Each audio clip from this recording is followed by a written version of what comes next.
शिंदे साहेबासारखा माणूस भाजपामध्ये नाही आहे। शिंदे म्हणजे सेवाभावी, शब्दाचा पक्का, दिव्यांग मंत्रालय देणारा आणि नव्हे तर कर्जमाफीसाठी महत्त्वाचा वाटा उचलणार आहे।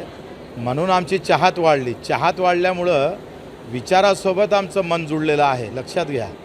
आणि मग मी भाजपासोबत मॅचच होऊ शकत नाही। इथं आम्ही मॅच होतो आहे।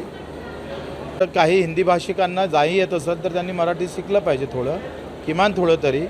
पण राज्यकर्त्यांनी त्यांच्या पोटावर लाथ मारू नये एवढा विचार करणं फार महत्त्वाचं आहे, ते कोणीही असो।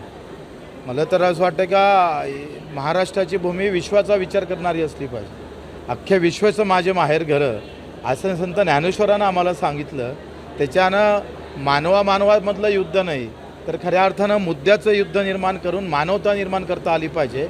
प्रत्येक जनसामान्यातला, झोपडीतला, घरमहालातला, सगळ्यातला मी पाहतोय तो सगळा सुखी आणि आनंदानं अभिमानानं जगला पाहिजे। असाच महाराष्ट्र छत्रपती उभा करत होते, तो महाराष्ट्र विसरता कामा नये। मराठी हा मुद्दा जरी जेवढा महत्त्वाचा आहे, अभिमानाचा आहे, गर्वाचा आहे, पण मराठीच्या नावावर कोणाचं पोटमारी होऊ नये एवढी काळजी राज्यकर्त्यांना घेणं गरजेचं आहे।